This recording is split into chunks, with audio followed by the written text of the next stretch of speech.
उत्तराखंड सूचना आयोग ने एक अहम टिप्पणी करते हुए कहा है कि सरकारी अधिकारियों की नियुक्ति और तबादलों का आधार निजी सूचना नहीं माना जा सकता। आयोग ने राज्य सरकार में इस मामले में अपनी वैधानिक स्थिति स्पष्ट करने का भी कहा है। साथ ही इस टिप्पणी के बाद अब प्रशासनिक पारदर्शिता और जवाबदेही को लेकर नई बहस अब छिड़ गई है। दरअसल आपको बताएं कि मामला राज्य के वरिष्ठ भारतीय वन सेवा यानी IFS अधिकारी संजीव चतुर्वेदी द्वारा दायर की गई एक RTI से जुड़ा हुआ है। उन्होंने लोकायुक्त की नियुक्त आपको बताएं कि प्रक्रिया और कुछ वरिष्ठ अधिकारियों की नियुक्ति पर पूरी तरह से देखिए जानकारी मांगी है। साथ ही लेकिन संबंधित विभाग ने ये कहते हुए सूचना देने से इनकार कर दिया है कि ये अधिकारियों की निजी जानकारी है। आपको बताएं कि प्रथम अधिकारियों ने भी विभाग के इस फैसले को सही माना है। इसके बाद संजीव चतुर्वेदी ने उत्तराखंड सूचना आयोग का दरवाजा भी खटखटाया। सुनवाई के दौरान आपको बताएं कि आयोग ने एक महत्वपूर्ण सवाल जरूर उठाया है।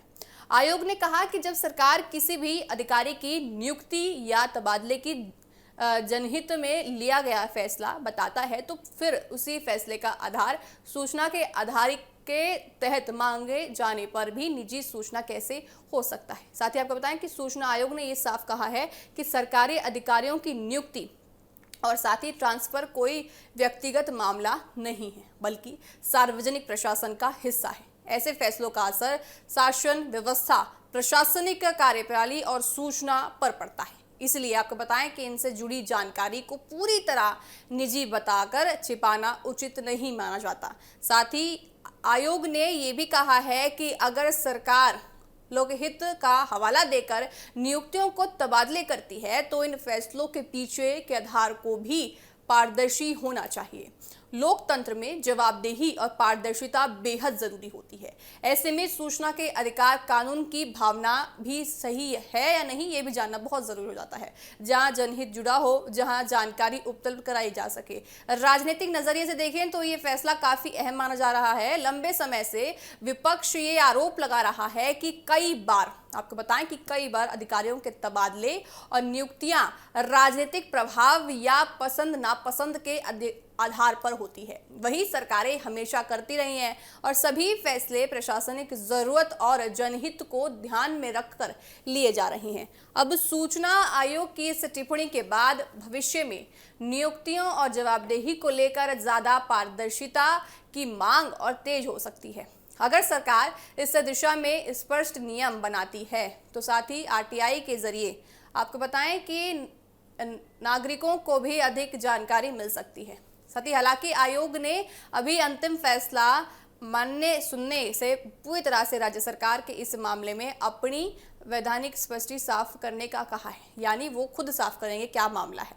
यानी सरकार को बताना होगा कि किन परिस्थितियों में नियुक्ति और तबादले से जुड़ी जानकारी सार्वजनिक की जा सकती है और किन मामलों में उसे गोपनीय माना जा सकता है। विशेषज्ञों का मानना है कि मामला केवल एक RTI आवेदन तक सीमित नहीं है। इसका असर भविष्य में प्रशासनिक पारदर्शिता, सूचना के अधिकार और सरकारी जवाबदेही पर भी पड़ सकता है। अगर नियुक्ति और तबादलों के आधार पर सार्वजनिक होते हैं तो इससे मानने फैसलों पर सवाल उठ सकते हैं। अगर प्रशासन में लोगों का भरोसा मजबूत हो सकता है तो क्या खराब है। दूसरी ओर सरकार के सामने चुनौतियां ये होंगी कि पारदर्शिता और गोपनीयता के बीच संतुलन कैसे बनाया जाए। कुछ प्रशासनिक मामलों में संवेदनशील जानकारी भी हो सकती है, लेकिन जहां जनहित का सवाल हो वहां जानकारी छिपाने के कारण की स्पष्ट होना चाहिए। फिलहाल उत्तराखंड सूचना आयोग की इस टिप्पणी ने एक बड़ा संदेश दे दिया है कि सरकार फैसलों में पारदर्शिता, लोकतंत्र की बुनियादी जरूरत और मजबूत होनी चाहिए। अब सभी की नजर राज्य सरकार के जवाब पर रहेगी। क्या सरकार ये साफ कर पाती है या नहीं कर पाती है? क्या अधिकारियों की नियुक्ति और तबादलों से जुड़ी जानकारी लोगों के लिए अधिक हो सकती है, खुली हो सकती है, या फिर ये मामला आगे अदालत तक पहुंचेगा? इस पर भी सवाल है। इन सवालों के जवाब आने वाले समय में साफ हो जाएंगे, लेकिन इतना जरूर तय है कि इस फैसले ने उत्तराखंड में प्रशासनिक पारदर्शिता और जवाबदेही की बहस को और नई दिशा अब दे दी है।